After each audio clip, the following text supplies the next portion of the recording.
punter rises. Kevin shot off the mark. And Barcelona now, as the clock runs down, Higgins, if it goes, it'll win it! Congratulations. Work so hard, forgot how to vacation. Salut à tous les amis, bienvenue dans le 4e épisode du Money Time. Aujourd'hui un épisode où le thème principal sera la draft NBA 2021 et on va s'intéresser particulièrement à nos Européens qui jouent en Europe cette saison pour la draft NBA. On aura aussi un petit sujet sur les joueurs d'Euroleague et d'autres championnats européens qui pourraient rejoindre la NBA. Et enfin on va garder l'œil sur 2 prospects européens qui sont calibrés pour être des futurs joueurs NBA. Comme vous l'avez compris, on va mêler NBA et Europe dans cet épisode et dans cette émission du Money Time. On est parti, let's go. Je précise aux abonnés chers de la chaîne qui sont habitués à suivre chaque fois ces émissions que voilà, je la réalise tout seul tout simplement parce qu'on a eu des problèmes techniques lorsqu'on était plusieurs, notamment lors du dernier épisode, et que je vais gérer tout ça et qu'on va revenir plus fort. Vous inquiétez pas. Mais on commence toujours une émission du Money Time par des news et on est parti. Les news tout de suite, let's go. Et on commence la news avec une première news, 3 légendes qui se retirent, qui se sont retirées du basketball européen, 3 grosses légendes que tout le monde connaît. La première c'est Vasilis Spanoulis, le meilleur scoreur all-time de l'Euroleague, 3 fois champion d'Euroleague, 3 fois MVP du Final Four, 1 fois MVP de la saison, qui cumule plus de 4445 points en Euroleague, c'est simplement monstrueux. Voilà, il décide de ne pas prolonger et de continuer l'aventure, mais de mettre un terme à sa carrière en Euroleague. On va lui faire un petit cœur à Vasilis Spanoulis parce qu'il nous aura vraiment marqué, il aura marqué le basket européen, et il va nous manquer. La deuxième légende, c'est Felipe Reyes du Real Madrid, poste 4 emblématique du championnat espagnol, du basket espagnol, qui lui a quand même cumulé plus de 3000 points en Euroleague, et surtout réputé pour être le meilleur rebondeur offensif d'Euroleague. C'est un joueur mythique, encore une fois, Real Madrid, qui a affiché pas mal qui a permis de montrer ce club, qui a gagné pas mal de fois l'Euroleague, qu'il a gagné aussi beaucoup de fois la Liga ACB. C'est un joueur qui a un très très gros palmarès, qui a aussi connu quelques heures de gloire, un pivot, un intérieur pas forcément ultra non plus athlétique, mais très très technique. Et voilà, il va aussi nous manquer, donc Felipe Reyes qui arrête sa carrière professionnelle à l'âge de 41 ans. Le dernier, c'est Nikos Zizic, qui lui était un joueur un petit peu peut-être moins connu que les deux autres, en tout cas moins mis en avant. C'est un joueur qui a aussi un très gros palmarès, qui a connu plutôt des plus petits clubs, contrairement à ses 2 acolytes, notamment le Bruce Bamberg avec lequel il avait évolué en Euroleague. Il a gagné 1 fois l'Euroleague, et comme je vous le dis, voilà, il est connu pour avoir réputé plutôt pour avoir revêtu les couleurs de petits clubs qui ont joué des très grandes coupes d'Europe et qui sont montés vraiment en puissance. C'était un vrai mentor pour chaque effectif. Voilà, il jouait cette année à l'AEK Athènes. C'est terminé pour lui. C'est aussi une légende qui a marqué le championnat européen et les coupes d'Europe. Beaucoup s'en rappelleront. Voilà, ça fait aussi un peu mal de voir que 3 légendes partent d'un seul coup, mais en tout cas, elles resteront à jamais dans nos cœurs. Elles ont marqué le championnat européen. Et elles ont marqué sans doute une nouvelle génération. Et maintenant, ça va être le pas pour justement une nouvelle génération. La deuxième rumeur, pas rumeur, transfert officiel. Je voudrais parler de la renaissance du Partizan Belgrade. Je sais qu'il va y avoir un 2e épisode des transferts en Europe qui va sortir sans doute dans le prochain épisode du Money Time. Donc je voulais pas trop avancer sur des news transferts. Mais là, faut quand même qu'on aborde ce Partizan Belgrade qui a fait une saison, voilà, qui va sans doute passer un cap, qui va voir se renaître un club mythique en Europe. Petite voix off pour vous dire que au moment où je suis en train de monter la vidéo, le Partizan Belgrade vient de signer Rodion Kurucs, ailier letton, qui est un très très gros joueur letton qui jouait la saison passée au Milwaukee Bucks et qui a notamment connu une très bonne saison au Brooklyn Nets avant que toutes les superstars arrivent. Donc voilà, il signe un 3e gros joueur européen, en tout cas qui a été calibré Euroleague, qui est aussi passé par le FC Barcelone. Voilà, tout ça pour vous préciser que je ne l'ai pas dit dans cette analyse, mais qu'il faut rajouter qu'il y a un 3e gros joueur qui arrive avec Kevin Punter et Zach Loday, c'est Rodion Kurucs. Europe, qui a vu déjà l'arrivée du coach Zeljko Obradovic, coach mythique, un des meilleurs coachs européens, si ce n'est le meilleur, qui a évolué, vraiment qui a réalisé plein de choses, qui va retrouver un contrat d'entraîneur avec le Partizan Belgrade. Et forcément, ça a attiré pas mal de joueurs, puisque on a vu l'arrivée de Kevin Punter, arrière de l'Olympia Milan, joueur calibré clairement pour l'Euroleague, qui jouera donc l'Eurocoupe. Kevin Punter qui est quand même un monstre statistiquement, un très très gros scoreur, qui va donc découvrir l'Eurocoupe avec le Partizan Belgrade.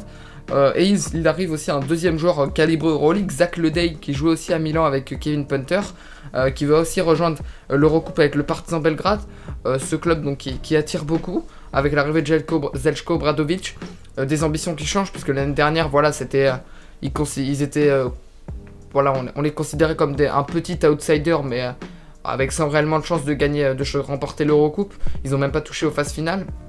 Mais voilà, cette année, désormais avec le recrutement qu'ils sont en train de faire, bon, c'est que le début, mais forcément ça invite des joueurs à venir les rejoindre. Et quand on voit, ils pourraient pourquoi pas rivaliser avec un club comme Valence, comme la Virtus Bologne, et ça va être en tout cas très intéressant.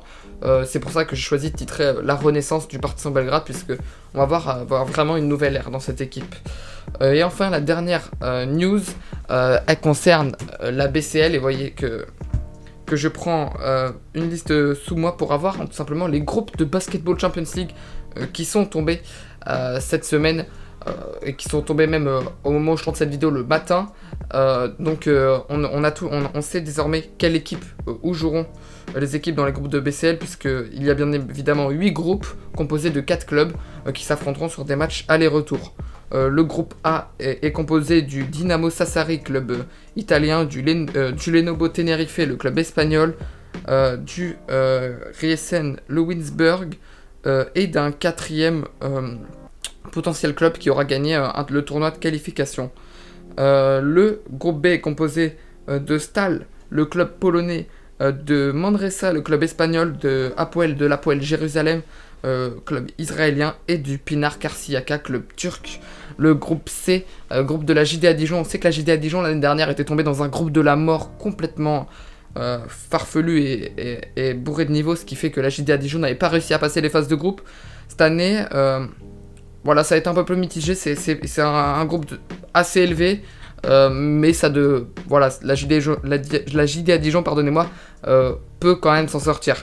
Avec notamment l'Avrio Megabolt qui est un club qui va découvrir une Coupe d'Europe, qui a fini deuxième du championnat grec, le Novgorod qui est un habitué, et l'Unicara Malaga qui va retrouver la BCL, du moins qui va la découvrir, et qui lui aussi qui ont des ambitions bien évidemment. Le groupe D est composé de l'AEK Athènes, club grec, du Falcao Ston Batelli, le club hongrois, et d'un gagnant du tournoi qualificatif.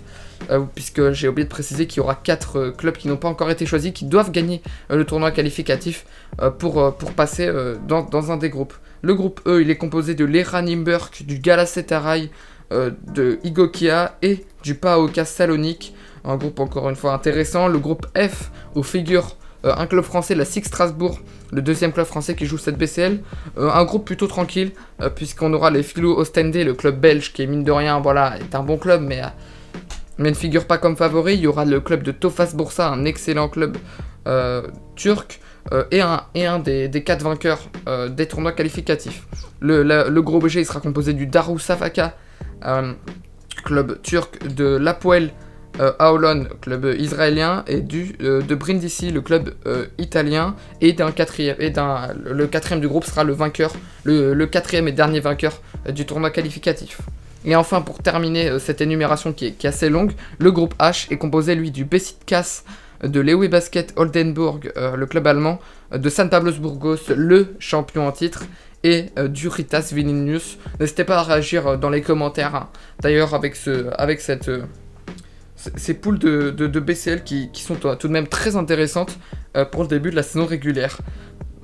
En tout cas, on a fini avec les news. Désormais, on va aborder la draft NBA. Let's go! Le sujet principal, c'est pourquoi vous avez cliqué sur cette émission. On va parler de la draft NBA et des Européens, surtout des Européens. Où vont-ils aller? Où peuvent-ils être draftés? Et j'ai réuni pas mal de mock draft, ESPN, envergure et tout ça. Et j'ai décidé de classer tout simplement du plus haut au plus bas dans les probabilités. C'est-à-dire que à ma droite ou à ma gauche, vous verrez le premier tour de draft, les joueurs qui pourraient être draftés au premier tour de draft, les joueurs qui risquent d'être draftés entre la 30e et la 50e position, et enfin les joueurs qui devraient faire du fin de second tour ou qui devraient être non draftés. Et bien on va directement attaquer avec les deux seulement joueurs, 2 intérieurs qui pourraient être draftés, qui devraient être draftés même dans ce premier tour. Le premier, c'est Alperen Sengun. Même s'il n'a pas joué de Coupe d'Europe cette saison, il en a joué l'année dernière. C'est un joueur très très impressionnant qui monte en puissance. qui a énormément, sa cote a énormément évolué puisqu'il était à peine 25e en début de saison. Aujourd'hui, il affiche une bonne 15e place dans les mock drafts en moyenne, donc c'est plutôt pas mal. Alperen Sengun, ailier fort pivot de 2m08, joueur turc qui sans doute symbolise la nouvelle génération en Turquie, en tout cas. En championnat turc, il tourne à 19,2 points, 9,4 rebonds, 2,5 passes d'ess, des stats incroyables. C'est un joueur très très fort sur le scoring au poste bas, il impose vraiment son aisance, surtout dans sa technicité. On l'a vu aussi, quelques petites qualités athlétiques et techniques, hein. Il a été capable de nous claquer des petits dunks 360, très sympathiques. Il a aussi un très bon passing game pour un intérieur, tourne à 2,5 passes décisives, c'est excellent. Il a un très bon passing game, surtout au poste bas, c'est-à-dire que quand il va être pressé ou qu'il va être bien défendu, il va savoir, comme une tour de contrôle, mettre la passe, faire une passe à l'extérieur, ressortir, avoir une relation avec un autre intérieur, avec un ailier et un meneur. Aussi quelque chose qu'il faut noter chez Alperen Sengun, c'est que c'est un joueur qui n'a pas forcément été réputé très physiquement. Voilà, on l'a réputé pour son scoring au poste bas, surtout pour sa capacité certaine à prendre des rebonds, mais physiquement, voilà, des fois il paraissait un petit peu en dessous, mais il a fortement progressé. Il faut dire que c'est une de ses qualités qui progresse de plus en plus, une qualité qui progresse aussi avec l'âge, le physique, mais voilà, en tout cas il est en train de gagner en physique. Peut-être le défaut qu'Alperen Sengun a aujourd'hui pour rejoindre la NBA, puisque 2m08, voilà, c'est un bon pivot, mais il évolue aussi sur le poste d'ailier fort. Voilà, c'est un shoot à 3 points qu'il n'a pas encore. Qu'il faut qu'il développe pour sans doute être un futur intérieur, puisque maintenant les intérieurs shootent presque tous à 3 points, sauf quelques exceptions, mais c'est des dominances physiques. Et voilà, Alperen Sengun ne shoot pas spécialement à 3 points. En tout cas, il est attendu entre la 15e, la 16e ou la 17e position. Voilà, on l'attend par là, autour de la 15e. Et il a réellement des choses à montrer. Il peut apporter vraiment une franchise NBA qui aurait besoin vraiment d'un intérieur capable d'être très technique au poste bas, capable d'être physique aussi.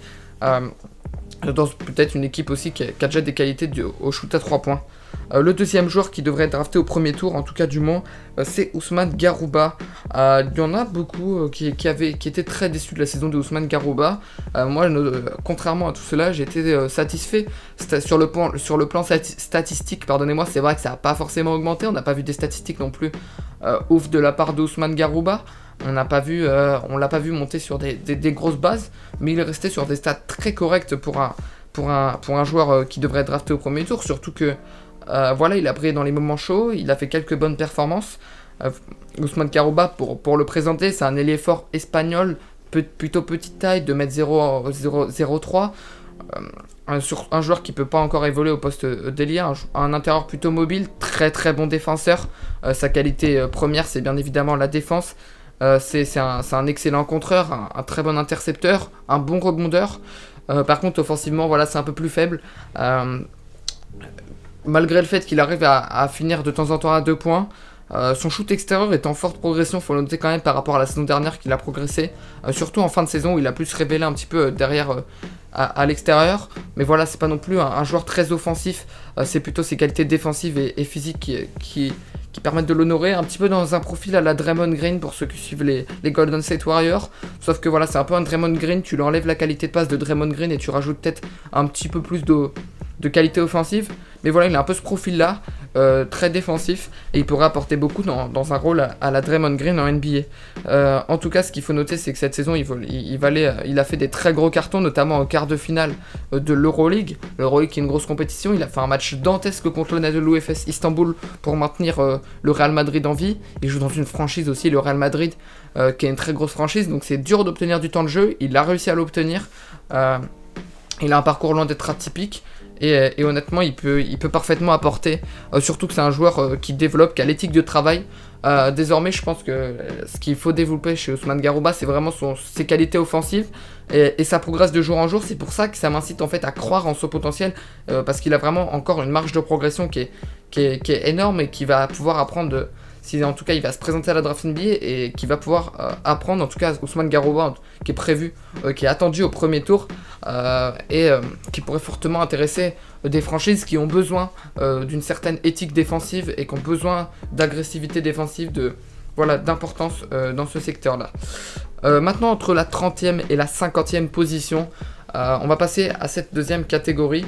Je tiens à préciser que j'ai pris les mock drafts de ESPN et pas forcément toutes, parce qu'il y en a notamment sur des joueurs dont je vais parler après, notamment Philippe Petrousev, qui était classé peut-être entre 30 et 50, d'autres le voient arriver vers la 60e position.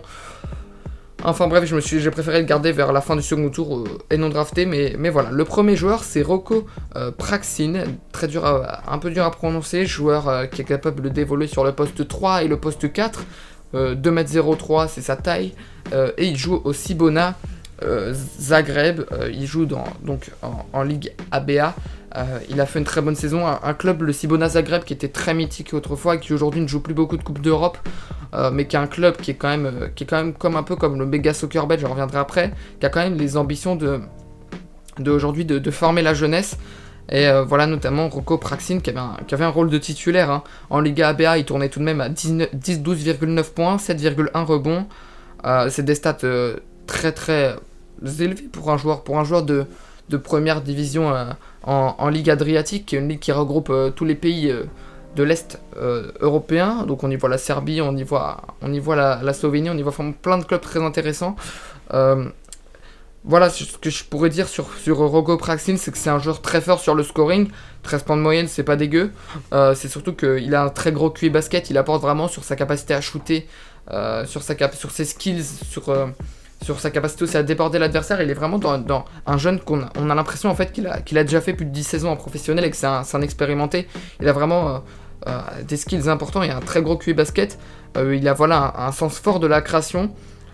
Il progresse énormément sur son shoot extérieur, shoot à 3 points aussi. C'est un joueur qui a été quand même issu de l'école serbe, donc mine de rien, il a un petit shoot. Il continue de progresser sur ça. Parce qu'il y a certains moments il peut être un peu irrégulier, mais on va pas lui en vouloir parce que c'est sans cesse en progression. Ce qui pourrait être un petit peu plus négatif et un petit peu les défauts qui pourraient peser sur son jeu, c'est le jeu off-ball. Voilà, quand il n'est pas en possession du ballon, il a du mal sur les déplacements, il a du mal à créer du jeu off-ball. Sa défense est parfois limite, quoi. Son physique pour un poste 3, surtout 4, ça peut des fois être un peu limite malgré le fait qu'il prenne 7,1 rebonds par match, et sa pose d'écran qui est peu efficace, parce un bon écran c'est censé bloquer le joueur adverse, et malheureusement quand on analyse plus finement le jeu de Roko Praxin, il n'a pas non plus une très bonne pose d'écran, mais en tout cas c'est un joueur qui peut avoir de grandes ambitions, qui va aussi grandir physiquement, qui va prendre en gabarit, et qui faisait des stats tout simplement monstrueuses cette saison, et qui a un jeune à très haut potentiel.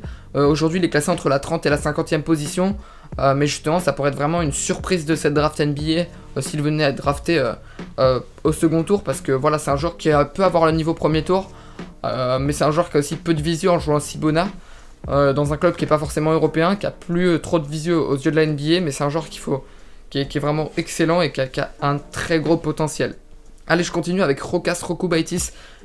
Petite parenthèse sur Rokas Rokubaitis, puisque si vous suivez les rumeurs en Europe, il devrait s'engager avec le FC Barcelone pour la saison prochaine, mais il va se présenter tout de même à la draft NBA 2021, normalement, en tout cas des informations que j'ai. Le problème avec Rokas Rokubaitis, c'est que, voilà, comme un petit peu la mode en Europe en ce moment, c'est les joueurs européens, ils se présentent à la draft NBA, ils sont draftés par un club, ils vont refaire une saison en Europe pour finir leur campagne européenne, pour gagner encore un petit peu, peut-être avoir plus de temps de jeu, puis après ils vont en NBA. Donc voilà, Rokas Rokubaitis qui serait parti pour faire ça, pour se présenter à la draft NBA, être drafté, et puis après faire une saison au FC Barcelone avant de repartir vers la NBA. En tout cas, Rokas Rokubaitis, c'est un meneur de jeu. Il jouait cette année en Euroleague avec le Zalgiris Kaunas, il a fait une superbe saison sur le plan personnel et individuel, puisqu'il tournait quasiment à 8 points de moyenne et 2,5 passes, je crois, c'est ça, en sortie de banc, dans une équipe de Kaunas qui est quand même une sacrée équipe de l'Euroleague, qui est une équipe très connue, la meilleure équipe de Lituanie. Il a vraiment apporté dans la création, dans le scoring, puisque ça doit être un joueur peut-être un peu moins rapide, un peu moins physique, mais il apporte par sa technicité, capable de finir près du cercle, de provoquer des fautes. Tu lui laisses un shoot open, il va sanctionner, mais aussi sur le jeu pick and roll. Moi je l'ai trouvé excellent sur le jeu pick and roll, que ce soit avec Geoffrey Lauvergne, avec Augustin Rabbit, notamment cette saison. Enfin, il a été très bon. Il a su aussi créer pour Marius Grigonis, pour lui ouvrir des shoots. Enfin, c'est un meneur qui apportait vraiment beaucoup en sortie de banc. On avait besoin de ce genre de profil, et son profil en tout cas est très intéressant. Peut-être un petit défaut, mais qui est en train de progresser, c'est sa défense. Voilà, contrairement à l'année dernière, j'ai trouvé beaucoup plus agressif sur porteur, il tenait beaucoup plus ses duels et il progresse sans cesse défensivement, Rokas Rokubaitis, donc je trouve vraiment très intéressant sa progression défensive. Au niveau de joueurs, c'est peut-être un joueur qui est très sous-coté encore en championnat européen, je pense, parce que mine de rien, il affiche des stats quand même très élevés en Euroleague, c'est le jeune joueur qui a quand même les stats les plus élevées. Il a du talent. Après, voilà, je pense que une saison FC Barcelone, ça va permettre aussi de l'éveiller, de le révéler un petit peu aux yeux de la NBA parce qu'il reste un petit peu enterré, malgré le fait que ça soit sans doute un des meilleurs prospects lituaniens de l'histoire. Qui peut aussi créer sa page, il peut vraiment apporter, je pense notamment à une équipe NBA en sortie de banc, puis après gagner des responsabilités. Il va aussi progresser, voilà, c'est des jeunes qui vont progresser. Et il pourrait suivre les traces notamment d'autres Lituaniens qui pour l'instant ont leur place en NBA.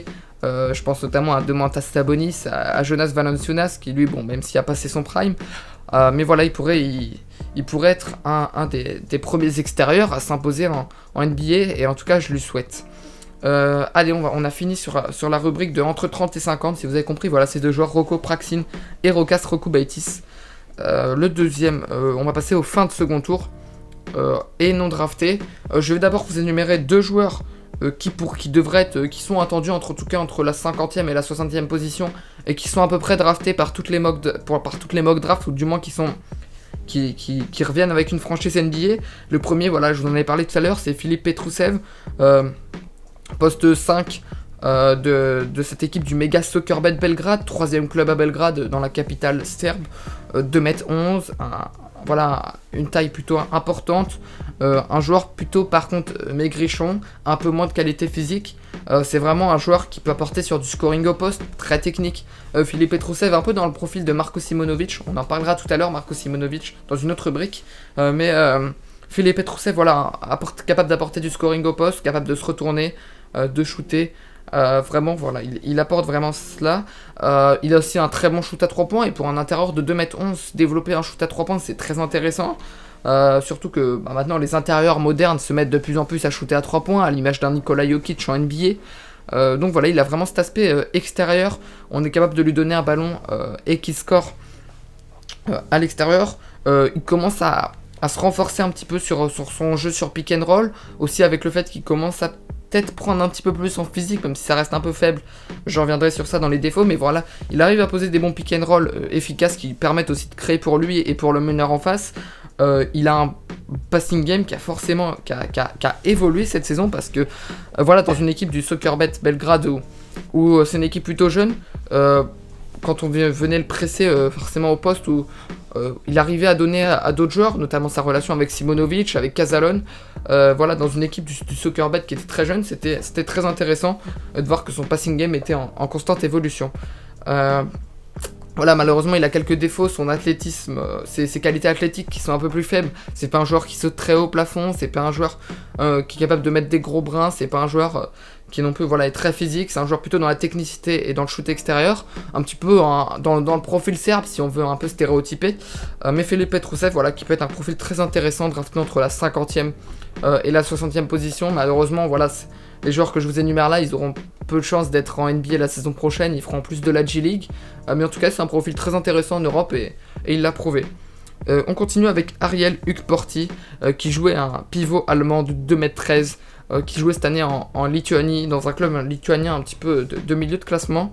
Ariel Ukporti, c'est un joueur très très intéressant, qui était sans doute une déception de ces dernières saisons, puisqu'il n'arrivait pas sans doute à se révéler, notamment lors des championnats d'Europe U18, où on l'avait vu un petit U19, je me rappelle plus, enfin bon, il était un petit peu en dessous, voilà, il faisait partie des déceptions, des joueurs qu'on attendait plus.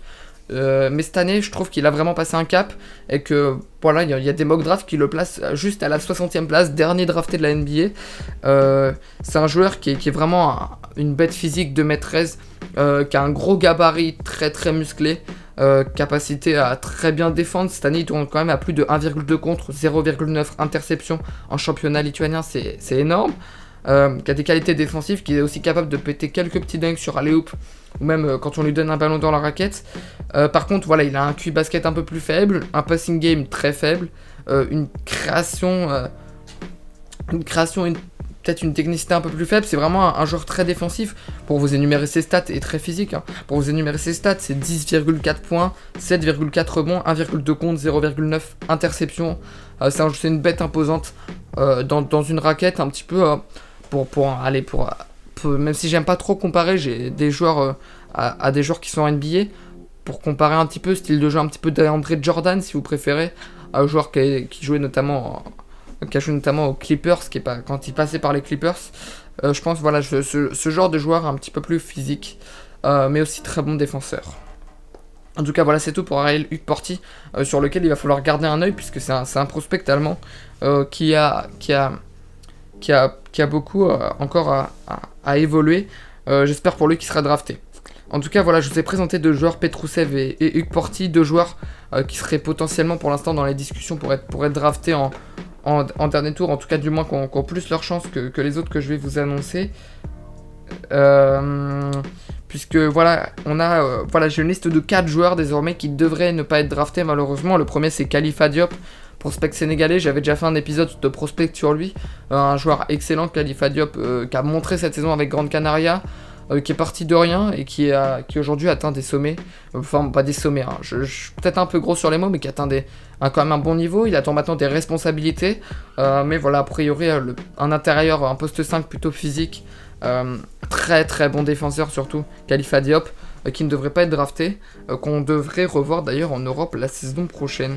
Le prochain c'est Yohan Makoundou, le français Yohan Makoundou, qui a fait une très bonne saison à Cholet Basket, après une saison un peu irrégulière parce qu'il avait plus ou moins de temps de jeu en BCL. En tout cas il a été très satisfaisant, puisqu'en BCL il finit meilleur jeune de la BCL.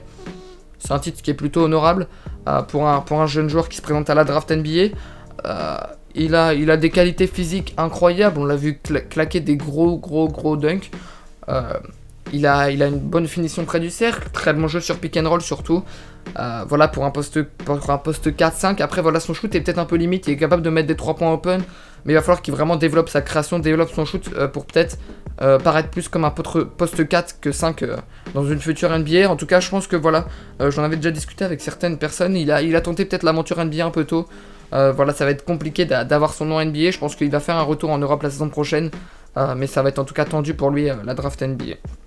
Ensuite, on continue avec le meneur Carlos Alocen, qui lui, voilà, il met son nom sur la draft NBA, il met son nom à la draft, mais sans vraiment peur d'être drafté. Il devrait poursuivre au Real Madrid la saison prochaine. Carlos Alocen qui a tout de même fait une bonne saison, puisqu'il a pu, grâce au départ de Campazzo, grâce surtout aussi à la blessure même si c'est un peu horrible de dire ça, avec la blessure de Yul, qui a gagné du temps de jeu, qui a eu des responsabilités en Euroleague, qui a pu se révéler aussi, qui vient de Saragosse, qui a fait 2 fois meilleur jeune de la Liga ACB, qui est un jeune vraiment très prometteur, capable de créer, surtout dans ce rôle de meneur de jeu, un peu un rôle à la Rocco Baitis. Il crée vraiment beaucoup pour les autres, capable de créer un peu pour lui. Je pense qu'il lui manque aussi des saisons en Europe pour aller en NBA. Vraiment, il lui manque encore du développement à ce jeune Carlos Alocen, qui ne devrait lui non plus ne pas être drafté. Enfin, le dernier, c'est Malcolm Casalon, qu'on attendait pourtant à la draft NBA. Il y a des gens l'année dernière qui le voyaient se révéler. Il a fait une très bonne saison au Vegas Tucker Bet, je n'enlève pas ça. Il a quand même claqué 19 points en demi-finale pour qualifier son club en finale de la Ligue ABA, qui est une ligue très très élevée, dans une équipe très jeune. Donc voilà, il n'y a pas tous les jeunes joueurs qui arrivent à faire des grosses performances dans les moments importants. Il l'a fait.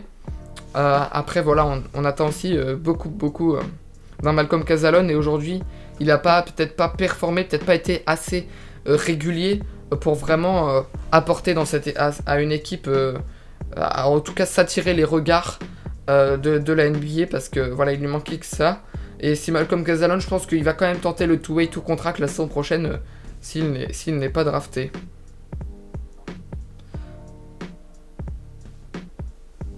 Allez, voilà, on a fini avec tous les joueurs qui devraient être draftés. 20 minutes de section sur cette draft NBA 2021. Si vous avez des questions sur les joueurs, sur certains prospects européens, parce que forcément c'est des prospects qui sont pas forcément connus de la communauté NBA, en tout cas, qui sont pas connus des fans de basket NBA, peut-être très bien, et j'essaie de vous le préciser dans cet épisode.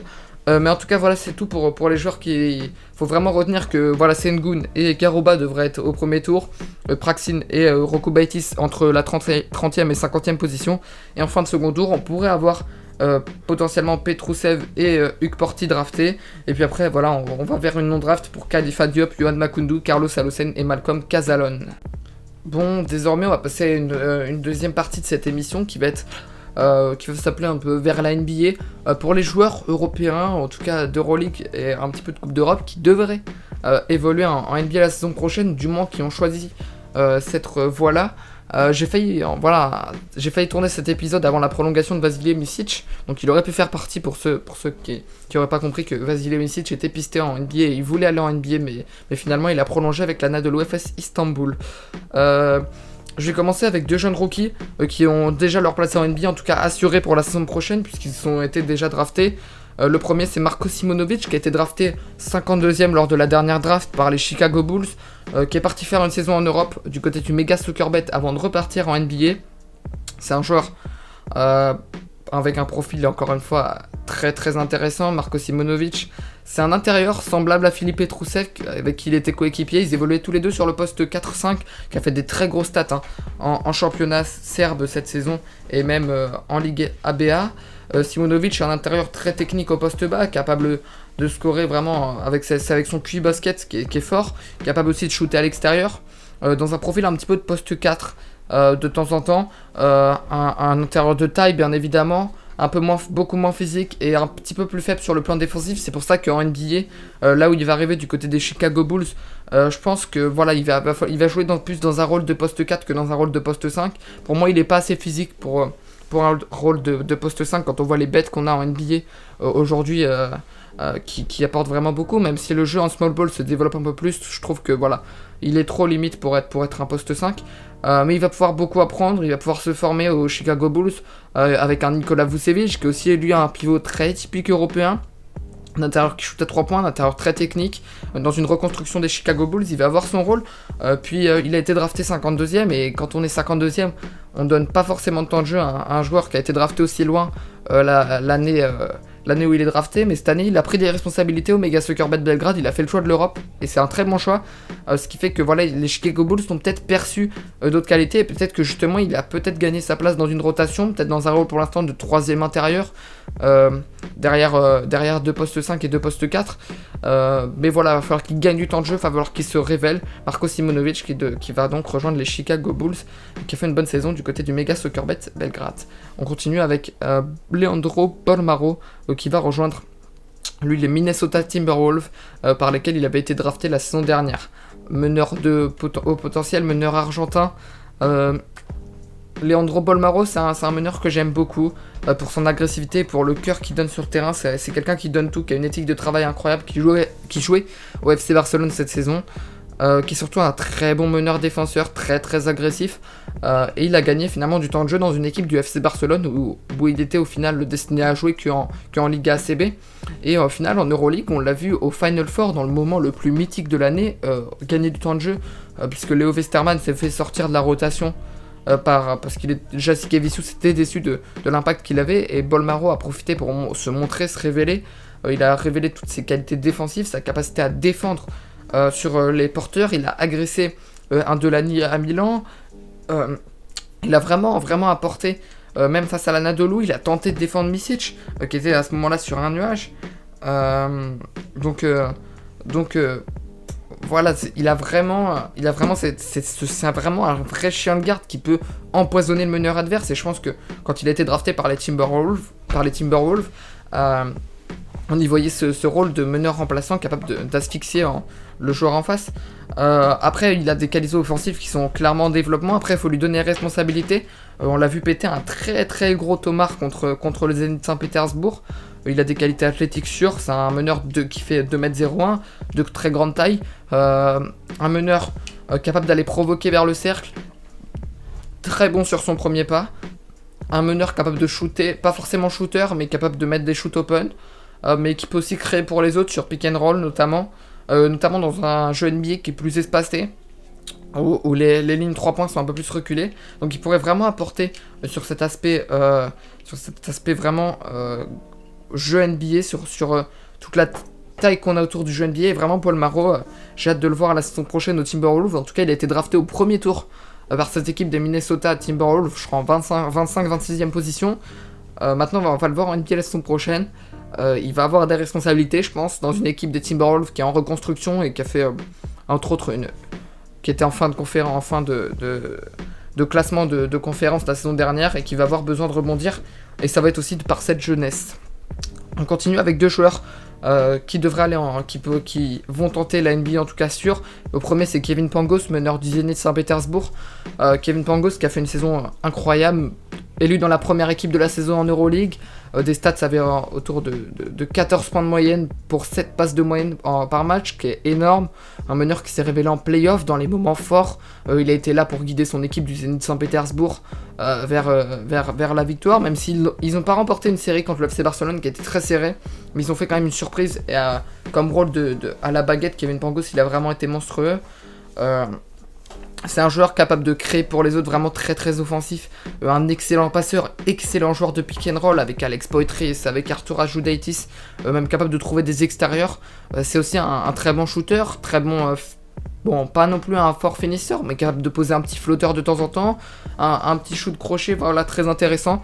C'est vraiment un joueur très offensif, défensivement il progresse de plus en plus, et aujourd'hui ça peut être un parfait meneur en sortie de banc, un peu dans le profil peut-être un petit peu en profil à la Facundo Campazzo de Denver Nuggets, sauf que Campazzo c'est un plus grand passeur et un peu moins scoreur, et lui Pangos, voilà, il a plus ce côté scoreur que passeur, que Campazzo en tout cas.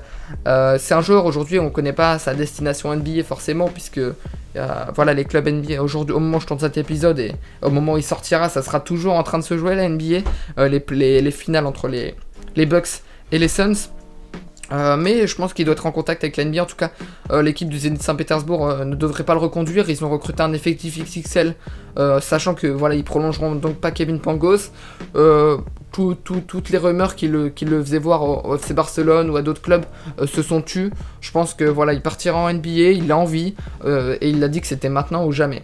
On avait aussi, pour un joueur, voilà, je continue cet aspect NBA, on avait Yves Lundberg, un moment qui aurait pu aller en NBA, qui voulait en tout cas tenter son NBA pour être un des seuls, peut-être l'unique joueur danois à aller en NBA, puisque c'est un joueur du Danemark qui s'est révélé totalement, mais finalement, voilà, je pense qu'il n'a pas vu forcément les ouvertures, et il a préféré rester au CSKA Moscou. Enfin, un joueur qui a un contrat avec une équipe, on parle déjà d'une équipe NBA, c'est Ishmael Wainwright, de la SIG Strasbourg, le club français. Ishmael Wainwright, une bête physique, regardez bien des photos, vous le voyez sans doute avec son maillot de la SIG Strasbourg, son maillot bleu foncé et rouge. Ishmael Wainwright qui est quand même une grosse bête physique, voilà, capable d'apporter sur des gros dunks, sur tout ce côté offensif, joueur aussi très bon défensivement, de par ses qualités physiques bien évidemment, mais aussi de par sa capacité, son jump, ses qualités athlétiques. Un joueur qui développe aussi beaucoup son shoot à 3 points, son shoot extérieur, puisque c'est un poste 4, et qui est capable d'en mettre offensivement. On l'a vu en BCL faire des gros cartons, notamment quand Bonzi Colson était un petit peu moins bien. Il a eu beaucoup de rôles et beaucoup d'occasions de se montrer. Après voilà, c'est un joueur qui n'est pas non plus très très doué dans la création, il va pas non plus créer beaucoup de jeux pour lui-même, mais entouré par un meneur qui peut créer pour les autres, ça peut être très efficacement, notamment comme le faisait Brandon Jefferson à la SIG Strasbourg. Voilà, il a besoin vraiment qu'on crée pour lui, mais c'est un excellent joueur sinon qui peut apporter vraiment un effectif. Cette année, de toute façon, s'il va pas en NBA, aujourd'hui on parle des Toronto Raptors, une équipe qui a besoin de se reconstruire, un NBA qui passe à un moment difficile, pas de qualification en play-off pour les Raptors qui étaient quand même champions il y a 2 ans déjà de cela, 3 ans pour ceux qui voudront un petit peu forcer, mais voilà, c'est un joueur quand même qui a apporté énormément et à une équipe de la SIG Strasbourg et qui pourrait être parfaitement le bienvenu dans une reconstruction. En tout cas, Ishmael Wainwright, s'il ne trouve pas d'effectif NBA, il devrait aller en Euroleague probablement. Voilà, on a terminé avec cette série des sections des joueurs qui devraient aller en NBA. Aujourd'hui, j'ai pris les joueurs qui sont le plus potentiellement sur le départ en NBA. Il y en a sans doute d'autres qui n'ont pas forcément communiqué, mais voilà pour cette section des joueurs qui devraient aller en NBA. En tout cas, des joueurs européens dont les profils sont très intéressants.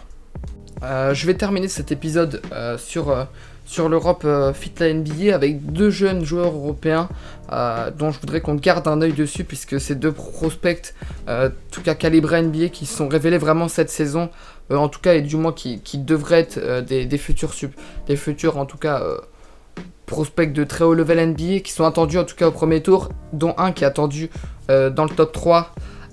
On va parler de Victor Wembanyama et de Yannick Nzosa. Je vais peut-être commencer avec Yannick Nzosa, puis après j'aborderai Victor Wembanyama. Yannick Nzosa, alors il faut savoir que c'est un profil c'est un intérieur sénégalais, je crois, si je dis pas de bêtises, qui évolue cette année à l'Unicara Malaga et qui évoluera à l'Unicara Malaga la saison prochaine. Intérieur plutôt physique, qui est plutôt de grande taille, capable vraiment d'apporter défensivement, puisque c'est une vraie muraille, Yannick Nzosa, dans ses capacités à contrer, par sa taille et ses qualités athlétiques, puisqu'il a un très bon jump. Physiquement, il est capable aussi de s'imposer. On l'a vu en Eurocoupe cette saison, la saison dernière, rivaliser avec des intérieurs comme Mathias Le Sort, comme Alpha Kaba. Il s'est confronté déjà à des intérieurs de très haut calibre. Voilà, il a gagné en responsabilité en tant que pivot remplaçant dans une équipe de l'Unicara Malaga. Il a joué beaucoup en Coupe d'Europe. Il a eu du temps de jeu, il s'est révélé. Il a fait un match à 24 d'évaluation. Intérieur aussi capable d'apporter sur son pick and roll, très bon poseur d'écran, puis capable de se démarquer après, puisque par sa course rapide pour aller vers le cercle. On lui donne un ballon, puis derrière il dunk, que ce soit sur alley-oop ou même sur une passe simple. En tout cas, après il était amené aussi par des meneurs un petit peu, comme des meneurs qui permettaient à l'Unicara Malaga. La saison prochaine, il continuera d'évoluer en Coupe d'Europe, puisqu'il jouera la BCL avec l'Unicara Malaga. Ça va être très intéressant, c'est un intérieur sur lequel il faut avoir les yeux éveillés, parce qu'il est sans cesse en progression. Cette saison, il a fait un grand bond vers le monde professionnel dans le basket. Il s'est révélé, c'est un futur prospect clairement haut classé, il affiche désormais les couleurs. L'année prochaine, je vais pas dire que c'est une saison de confirmation, va falloir confirmer et aller pousser un peu plus maintenant. Je pense que dans cette équipe de l'Unicara Malaga, il va avoir un gros rôle, entre guillemets un gros rôle. Pour moi, c'est déjà pas mal de minutes de temps de jeu. Il va être pourquoi pas en sortie de banc, puis en passant titulaire, pourquoi pas plus tard. C'est un joueur qui peut vraiment apporter dans ce rôle-là. En tout cas, je pense que il sera dans les pivots, il va vraiment apporter. Bon, même si c'est dur de prédire ça, il peut jouer le titre de meilleur jeune de l'année en BCL. Et faut vraiment garder un œil dessus. En tout cas, il évolue à l'Unicara Malaga et il s'appelle Yannick Nzosa. Le deuxième joueur, presque tout le monde le connaît aujourd'hui. En 2021, tous les fans de basket le connaissent. C'est Victor Wembanyama, qui s'est engagé sous peu à l'Asvel, qui jouait cette année à Nanterre. Victor Wembanyama, prospect numéro 1 en Europe pour les années à venir. Un gros bijou, un diamant brut, qui s'est donc... qui a signé à l'Asvel, qui a fait ce choix-là. C'est un choix personnel de carrière pour un prospect, pour se développer. Il y a l'Euroleague à jouer aussi, l'Euroleague qui permet aussi d'avoir plus de visuels, notamment pour les clubs NBA. Un prospect qui a vraiment beaucoup montré à Nanterre cette saison, qui a fait une première partie de saison, il a eu quelques temps de jeu avec le club de Nanterre en Eurocoupe, puis s'est blessé. C'était une blessure un peu compliquée.